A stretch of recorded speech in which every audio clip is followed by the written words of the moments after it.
أعوذ بالله السميع العليم من الشيطان اللعين الرجيم بفضل الله بسم الله الرحمن الرحيم الحمد لله رب العالمين والصلاة والسلام على خير خلقه أجمعين محمد اللهم صل على محمد وآل محمد وعلى أهل بيته الطيبين الطاهرين. قال الله العظيم في كتابه الكريم بسم الله الرحمن الرحيم وقال الذين كفروا لا تسمعوا لهذا القرآن والغوا فيه لعلكم تغلبون. آمنا بالله صدق الله العلي العظيم. صلوا على محمد وآل محمد. اللهم صل على محمد وآل محمد. Whenever people discover that they cannot overcome something without using the correct methodology or moving along the right avenues, they resort to other means that are deemed unacceptable by people, or deemed unacceptable by people of understanding. For example, two people are arguing. During the argument, one person overcomes the other person. His argument is by far more superior and correct.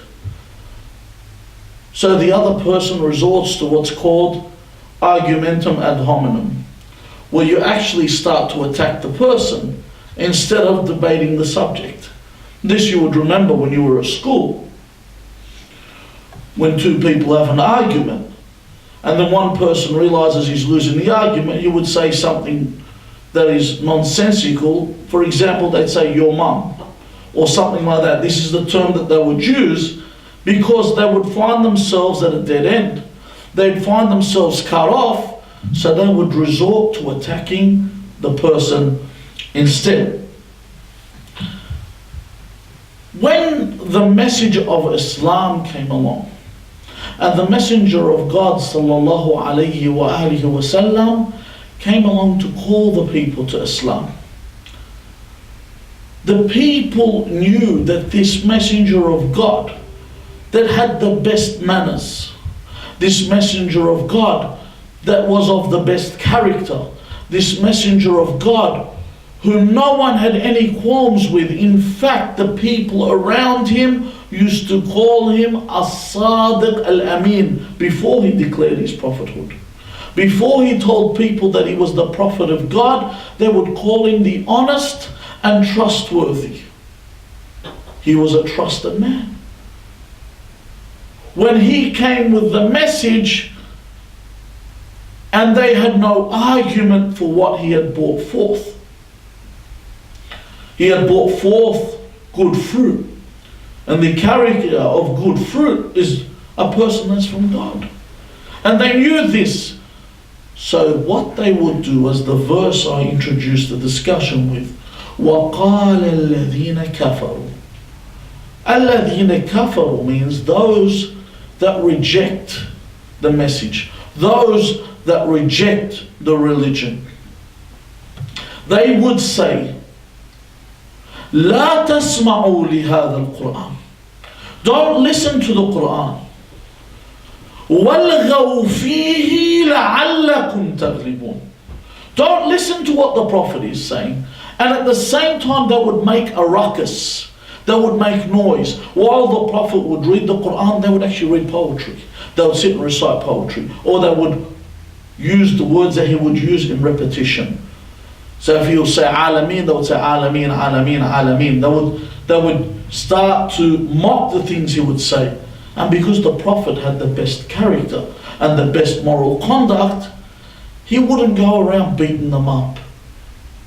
He would either walk away modestly or continue speaking while their voices were above his. So the reason they would do this is to stop people listening and understanding the fruit of the Quran. So they would stop with the Quran. But the defamation would not stop only there. They would also defame the character of the Prophet. What would they do? وَقَالَ الَّذِينَ كَفَرُوا وَقَالَ الْكَافِرُونَ هَذَا سَاحِرٌ كَذَّابٌ. They would call the Prophet and he is enchanted. He is a magician. He is a liar. Even though they used to call him as-Sadiq, they used to call him as-Sadiq, meaning the truthful. Suddenly he has become the liar, or a liar. Sahir, kadhab, iftara, they would say this guy has made up, he's fabricated, concocted this story. This is the method that they would use. And the same method that they would use exists today. As Pope Benedict said, this was a couple of years ago, he said, show me. And he was repeating something that someone said. And the fact that he'd not challenged this means that he accepted this himself. He said, show me just what Muhammad brought that was new. So he said, just show me just what Muhammad brought that was new, and there you will find things only evil and inhuman, such as his command to spread by the sword the faith that he preached. So in other words, this Pope, who is supposed to be someone that is a man of understanding, says something that is unfounded and untrue. That Islam was spread by the sword. This is something that has always been an accusation or allegation made against Islam that's always been unfounded. Always been found to be untrue. In fact, what got the people or brought the people towards Islam was the akhlaq, the moral conduct of the Messenger of God. The way he would act before the people.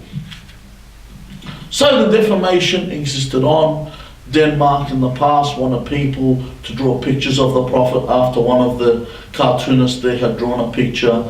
You had that US priest that wanted to burn the Holy Quran. Why? This is all evidence of defeat when it comes to Islam. A means to keep the people away from the Quran. Channels like Fox News, papers like the Daily Telegraph, come forward and defame Islam, and they launch such humongous attacks to keep the people that have the Daily Telegraph as gospel and Fox News, as a channel that's of worthiness and a notable and honest channel, that they perceive it in that manner. These people do not bother to ever read the Quran. Do not bother to ever read about the Prophet. Instead, you could see them, they regurgitate the same garbage that they hear. They say, oh, your Quran, I actually hear Christians say this, and it's really funny because they haven't read the Bible. Because you come and say, your Quran says to kill the unbelievers. And then you say, man, your Bible, God orders Joshua to kill the unbelievers. Not only that, this is in the Bible. He says, kill them, destroy the city above their heads, kill men, women, and children, and their stock, and make your dogs drink from their blood. Is that in the Bible? Yes, it is. They haven't even read the Bible. They haven't even read what's present there, and they're attacking a book like the Holy Quran or the Honorable Quran because of what they have been told by Fox News. It's because of what people like Bill O'Reilly regurgitate about Islam. It's because of people like Alan Jones and what they speak about Islam causing the hatred towards Islam. So because they see it under a negative light, they never absorb its true nature. But why the attacks? Why do they attack Islam? See, this avenue that the ruling powers have sought is all a means to destroy Islam. Take Palestine, for example. All Western channels do not dare speak about what takes place in Palestine. Everything that an anchor or a reporter attempt to expose, they are all of a sudden, you have a look at history, go and research history. Every time you hear of a reporter or an anchor that speaks against a Zionist crime against the Palestinians, they are branded an anti-Semite. Automatically, they don't have a say. You're an anti-Semite. Dudon, who is a French comedian, if you research Dudon in the last 7 years has paid close to 200,000 euros in fines. What for? In his comedy sketches, he just makes comments about the Zionists. They say that is anti-Semitic, you are fined. They fine him for making comments about how the Zionists treat the Palestinians. You're an anti-Semite. They prevent him from even speaking his own opinion. Someone like Helen Thomas, who was a journalist in the White House. She's 91 years old now. She was 89 when she retired. But why did she retire? Did you know in the White House, she actually had her own seat. She had a designated seat where she would sit and she would even ask presidents like John F. Kennedy. She'd been around for that long.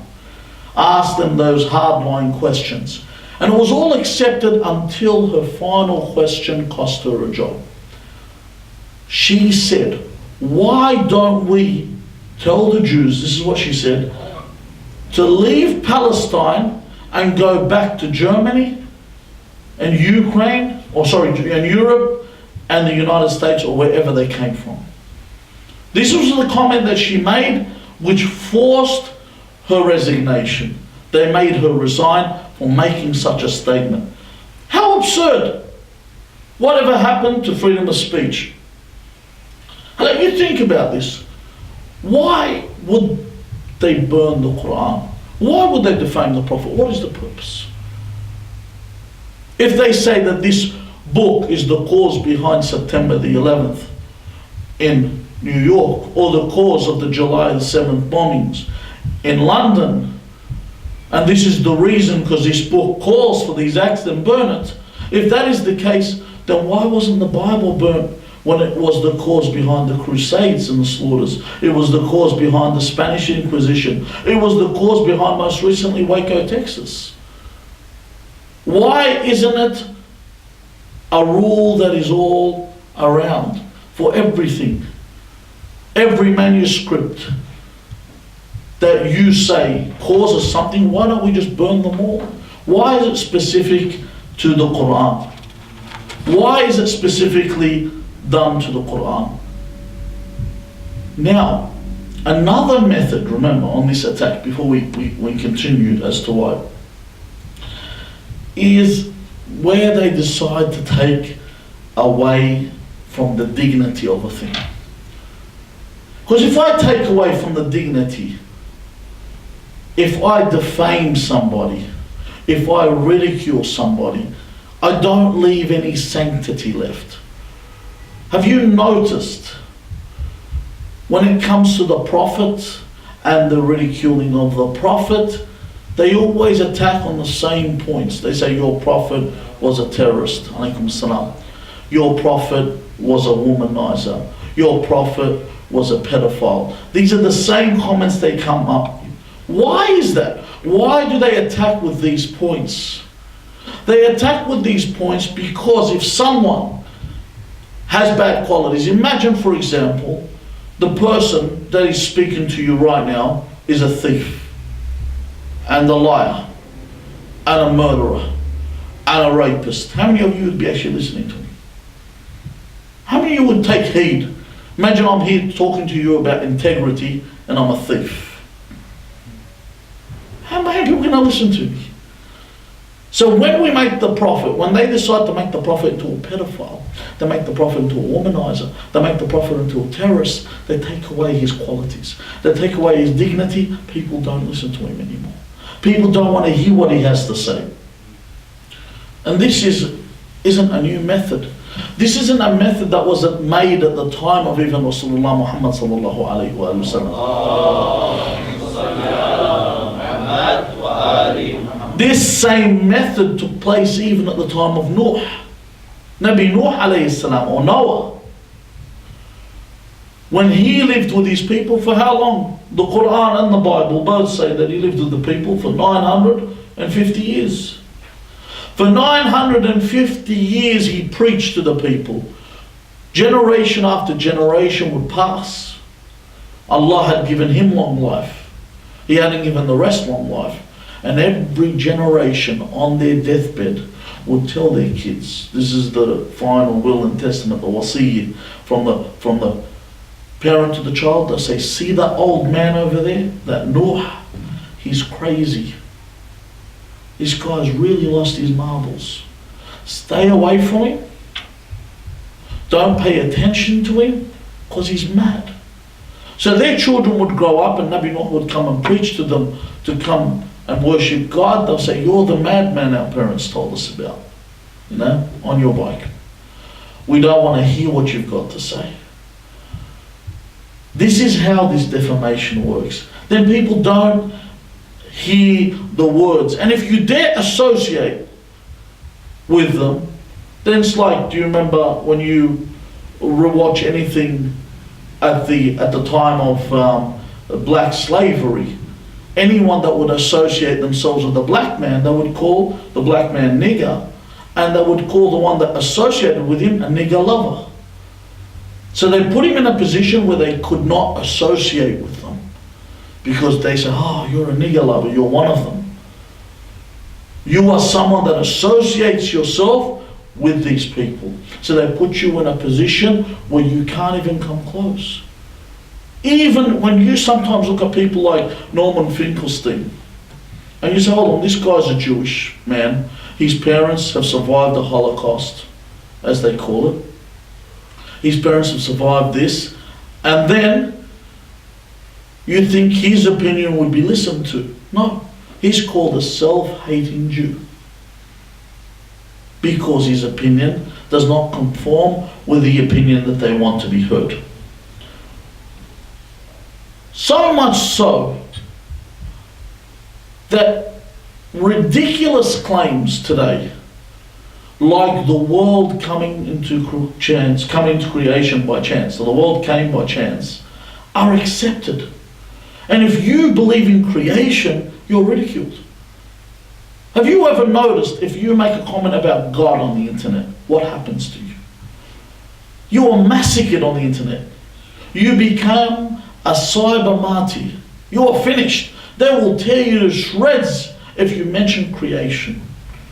Because it's a given, The world came by chance.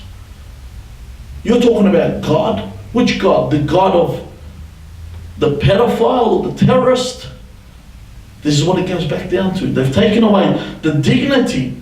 The people will not read God's book anymore. The people will not deter from what God has forbade. So why is it that they attack the Prophet? Why is it they defame the Prophet? Why is it they attack the Quran? Why is it they want to burn the Quran? Why? Why? Alaikum salam. Why is it they want to destroy Islam? Because godless people are easy to hurt. Godless people are sheep. They're afraid. A man of God fears nothing. A man of God does not fear death. He anticipates death. Imam Ali ibn Abi Talib alayhi salam says what? Wallah لابن أبي طالب قد آنس بالموت من الطفل لثدي أمه. Imam Ali says, I am more familiar or more comfortable with death than a child is to their mother's breast. This is the familiarity I have with death. Someone that is a man of God does not fear death, anticipates it. Doesn't mean they have a morbid belief where they think about death all the time, that they're gothic, emo type belief. No, it means that if it comes to you dishonoring me or taking away my dignity or pride, I will die instead. And this does not suit the world. It's hard to govern a world of believers. It's easy to govern a world of sheep. So you need to make the people godless. So you stop the truth. Books like the Quran defame the character of the Prophet so that the people don't become righteous.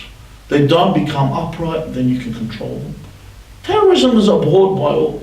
There's no one here that supports terrorism. There's no one that is sane and rational that believes in terrorizing people. You have to be sick, you have to be twisted, you have to be deluded to think that if you blow up a building and kill innocent people, whether it's done by a person that is a Muslim or a Christian or other. When people say, hold on, what do you mean Christian or other? Well, the American soldiers that blow up buildings in Iraq and in Afghanistan, they do the same thing, except they use more technical weapons. Rather than use explosives that they trigger by button, they probably use missiles, hellfires from the Apaches or whatever, but they still do the same kind of destruction. In fact, they use smart bombs, and they don't have to apologize for it. This is the good thing about them. They're not called terrorists.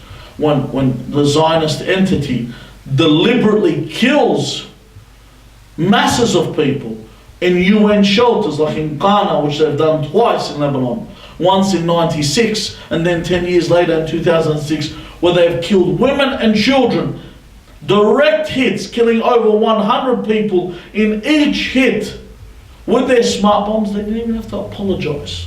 It wasn't called even a terrorist attack. However, that is terrorism in itself.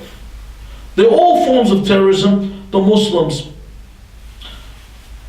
do not accept, and we disassociate ourselves from these things. Sallallahu Muhammad wa ali Muhammad.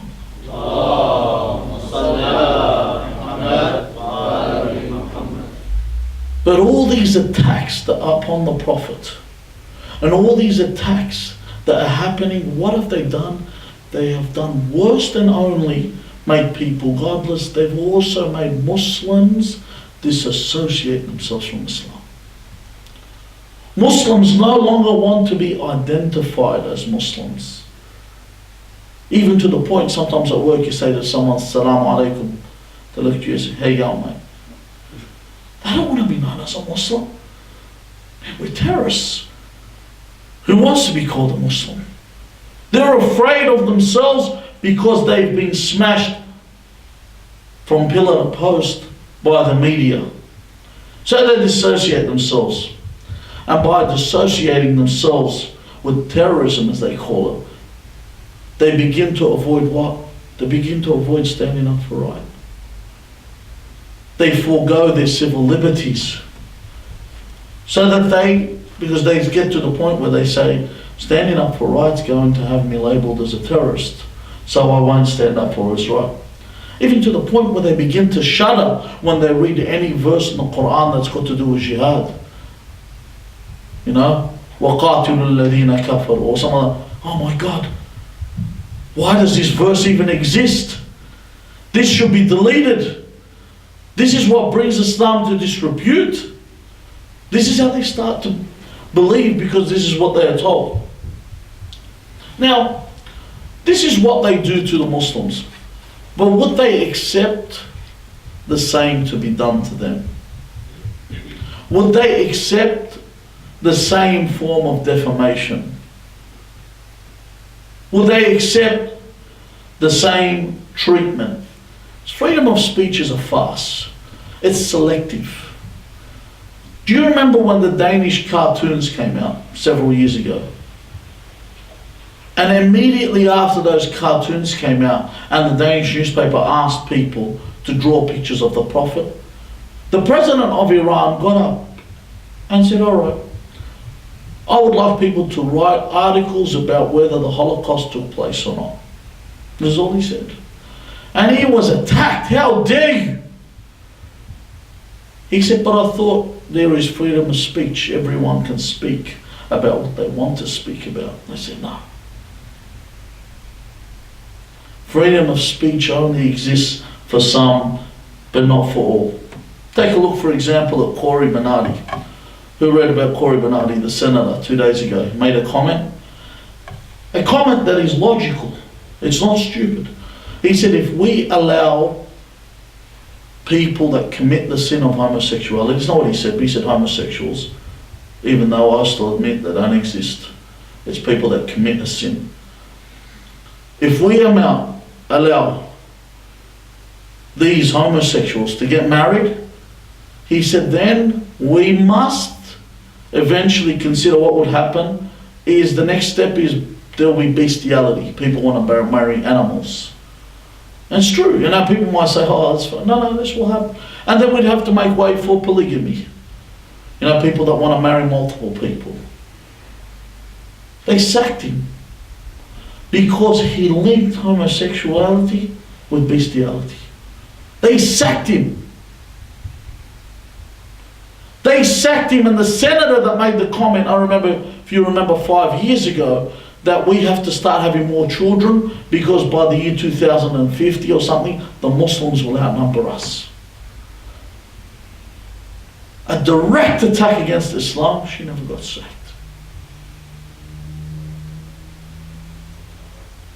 So there isn't freedom of speech. It is selective. They started to arrest all those that organised the protest on Sunday, or was on Saturday, sorry. They arrested them. The Cronulla riots that were promoted by Alan Jones and all these people, why weren't they arrested? Didn't they promote them? Didn't they start them up? Why weren't they arrested? Why weren't they called up? And they were given every excuse, oh, these alcohol-incited riots. They were given every excuse, and they also said there was a build-up. Some guy had harassed a girl, and it turns out the guy was an Armenian. He wasn't even a Muslim. An Armenian boy was trying to get lucky with an Australian girl, and that's what caused the Cronulla riots. Doesn't matter, you know. He looks black, so he's black. That's the way it is. You know what I mean? This is the way that they look at it. If you look different, then you are different. This is the way that they were treated. They all look the same. You know, when someone, for example, sees a Chinese person, calls him a Korean, or says you all look the same. That attitude, this is the attitude that they had. Well, he looks like a Lebanese Muslim, so he is. And this is how the story spread and went on. Let's go back to freedom of speech. Anyone remember in February this year, where a guy called Azhar Ahmad in Britain, 19-year-old kid, on his Facebook, this is what he wrote in Facebook. All the soldiers, some British soldiers, 6 British soldiers that died, he wrote, all soldiers should die and go to hell. He wrote this on Facebook. It was a status update, all soldiers should die and go to hell. He got arrested. He went to court. The judge said his comments were derogatory and inflammatory. Now he is waiting sentencing. This guy is going to jail for a status he put on Facebook. A status, all soldiers should die and go to hell. You can't make a comment like this anymore because he offended some people. Well, Muslims in the world are offended. At least some are. Others, patting on the back of their white supremacist gods and totally ignoring what is taking place in the world today. Even to the point that Holocaust denial is a crime. Most recently, 2 years ago, a guy got sentenced in Germany for 5.5 years jail for denying the Holocaust. No, I'm not saying something you didn't hear me right. He got 5.5 years jail for denying the Holocaust. Al-Manar, which is a news channel, got stopped Hotbird, what was on using SAZA, Hotbird 4, stopped it because it said it had anti-Semitic material. Anti-Semitic material. This is the reason they stopped the channel from broadcasting. Okay, so do we do not allow freedom of speech? There is a line that we draw somewhere. Why doesn't Islam have this same protection? Why don't we have this same protection? What's worse is not what takes place. What's worse, you know, there's a channel owned by the Coptics where they sit and slander the Prophet and Islam 24 hours. They just smash Islam. It's on the channel. It hasn't been stopped, nor has it ever been closed. These are nothing. There are channels in America run by Mujahideen Khalq that slander Islam. Run by people that are against Islam, that slander and mock Ahlul Bayt alayhim salam. They haven't been stopped. The problem is not there for me. These people are people that are committing what they expected. You expect a dog to bark. If you saw a dog and he was meowing, you'd know something's wrong. They're dogs, they bark. This is what they're supposed to do. What kills you is when your own kind fall in line with them. John Howard got up and they told him, are you going to say sorry for the stolen generation? Will you apologize for what took place with the Aborigines? He said, I refuse to apologize for something, he didn't even call it a crime, that was done by another generation. It wasn't my generation. Why should I apologize for something that was done by another generation?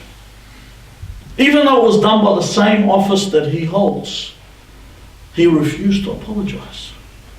He said, I didn't do it, I'm not apologizing for it. Even though the Palestinians today have to pay the price for something not committed by another generation, but committed by another race in another generation. They pay the price for it today. So where's the line drawn? The Nazi genocide or attempted genocide of the Jews is not okay. But the Zionist attempted genocide, or also we say an attempted genocide of the Palestinians, is okay. Now, apologizing for something, why didn't John Howard apologize for this? He didn't apologize because when you apologize for something, you are incriminating yourself. Would you say sorry for something you didn't do?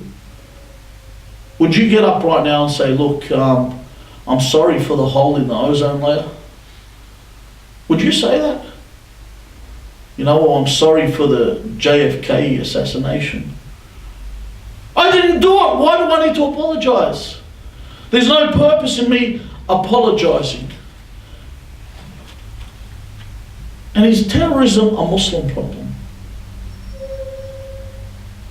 It's labelled as our problem. Andy's Breivik, we killed 77 people and a bombed and whatever, is not even called a terrorist today.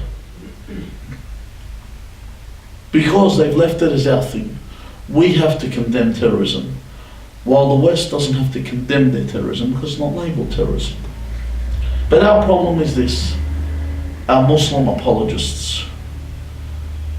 The problem is we lack leadership. In fact, we are betrayed by our own leaders. They don't stand up where there is a problem. They don't focus on what's taken place. They don't look at what took place for these. Just as the Anglo-Saxons looked at the problems that led to the Cronulla riots. They didn't attack. They said, oh, this has been building up. What about the tension's been building up? The tension against this war on Islam, war on terrorism, balut. It's a lie. It's a war on Islam, a direct war on Islam. Look at the world, look what's happening. The slaughter of Muslims in Afghanistan, the slaughter of Muslims in Iraq, the slaughter of Muslims in Bahrain, the slaughter of Muslims in Saudi Arabia, the slaughter of Muslims in Syria, the slaughter of Muslims in Libya, the slaughter of Muslims in Egypt, the soon to be slaughter of Muslims in Iran, and the ever 60-year slaughter of Palestinians. The Muslims have been smashed for so many years. There's so much pressure upon them, although we are told to react in certain ways. ادعوا إلى سبيل ربكم بالحكمة والموعظة الحسنة. Call to the way of your Lord using wisdom and good exhortation. Sometimes people snap. They can't take it. So let's look what the causes are behind it. Instead, what do the leaders do? They don't look at the causes that took place. They praise the excessive police brutality. And it is police brutality. I'll tell you something.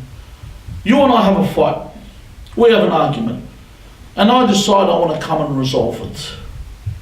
If I turn up to your house by myself to resolve it, what do you assume? I've come to make up. Isn't that right? If I turn up with 10 big muscly guys tattooed from head to toe, what does it seem like to you? Have I come to resolve the situation? Or have I come to open a can on you and your family?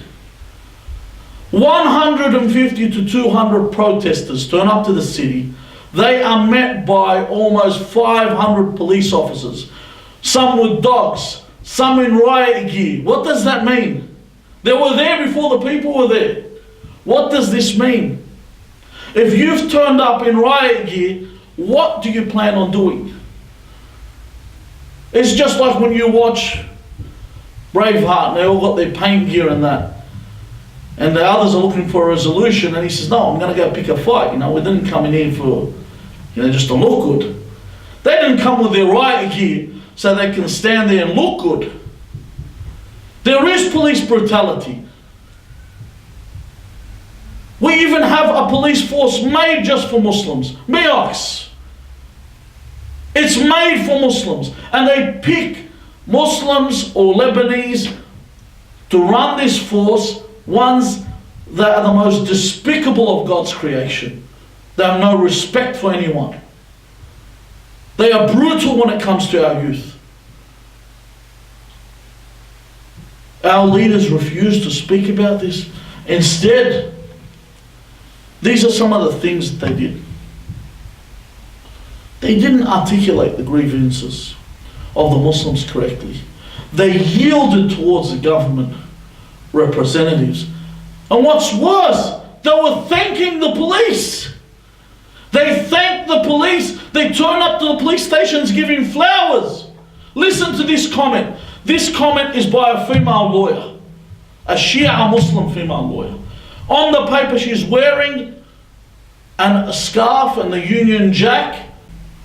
This is how she's dressed. This is the manner in which she is dressed. And these are the comments. She's a lawyer. Listen to how well she has articulated this sentence.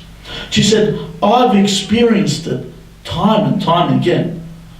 Post 9/11, post Cronulla, post any time a crime is committed by a Muslim person. I want you to listen to this. Post 9/11, and I'm going to go on back and forth because I want to understand something. She's a lawyer.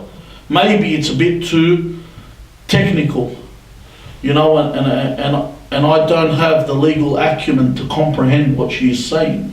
I cannot fathom what she has written. Post 9/11, 9/11, half the world, more than half the world knows it wasn't committed by the Muslims. It's not even a conspiracy theory anymore. It's proven almost that the Muslims, no Muslim has even staked the claim and said, I did it. No one has said, listen, we were involved. Let's say it was the Muslims. We'll give that to her. Then she's written post Cronulla. If I ask anybody here, what was the Cronulla riots?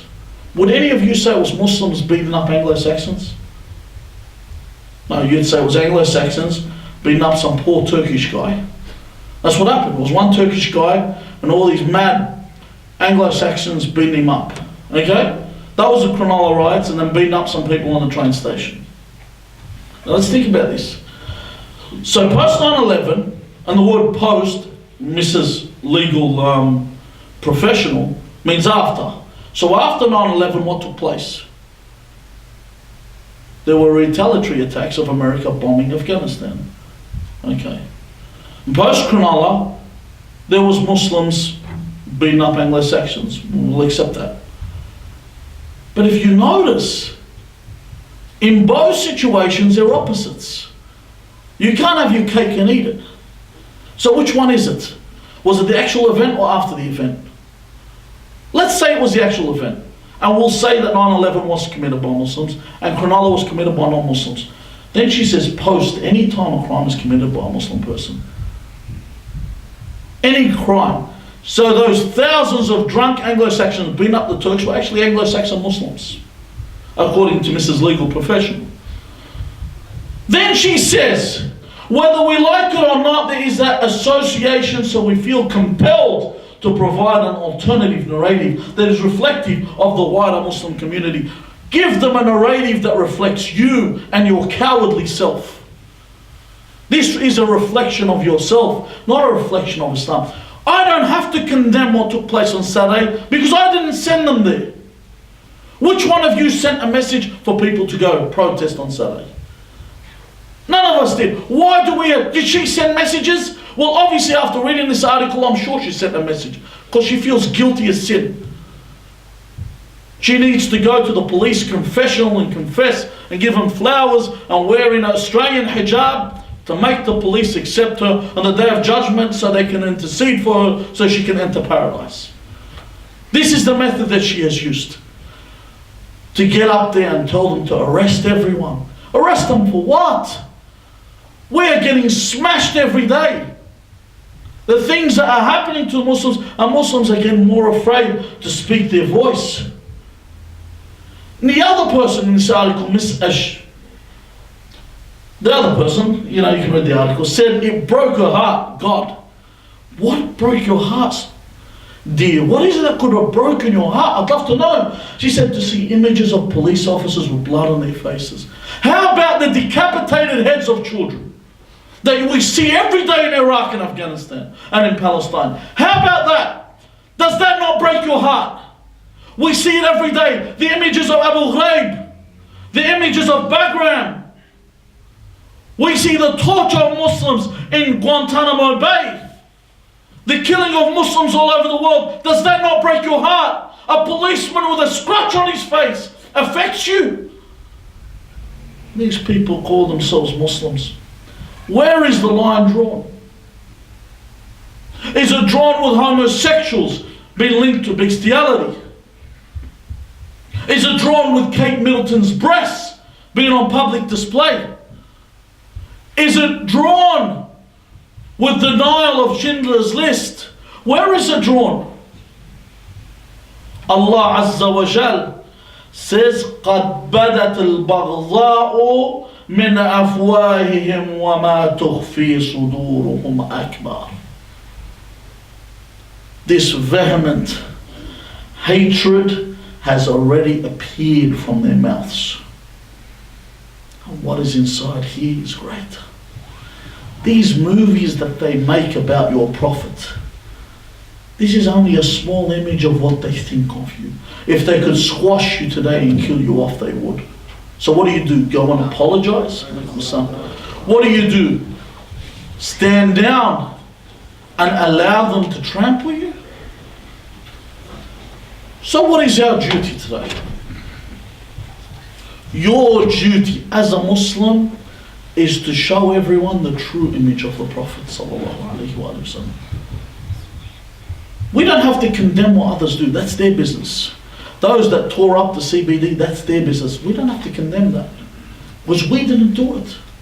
Our duty is to write about the character of the Prophet.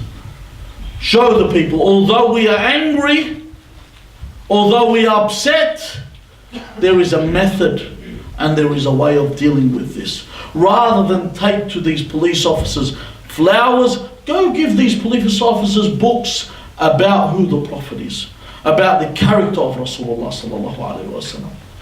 Go tell the people who the Prophet is. This is your duty, to spread to the world about who the Messenger of God is. This is the way you fight the evil. This is the way you stand against the evil. Well, in our situation, this is the case. In other situations, those that Allah Azza wa Jal has bestowed upon them the opportunity to fight in His way and be martyred, inshallah, one day we are granted this opportunity with our master, inshallah, Al-Hujjat ibn al-Hasan al-Mahdi. Bismillah ar-Rahman ar-Rahim. Allahumma kun li waliyika al-Hujjat ibn al-Hasan salawatuka alayhi wa ala abaihi fi hadhihi as-sa'a wa fi kulli sa'a وليا وحافظا وقائدا وناصرا ودليلا وعينا حتى تسكنه أرضك طوعا وتمتعه فيها طويلا برحمتك يا أرحم الراحمين. والأرواح المؤمنين والمؤمنات والأرواح موتانا وموتاكم نهدي لهم سورة المباركة الفاتحة مع الصلوات. اللهم صل على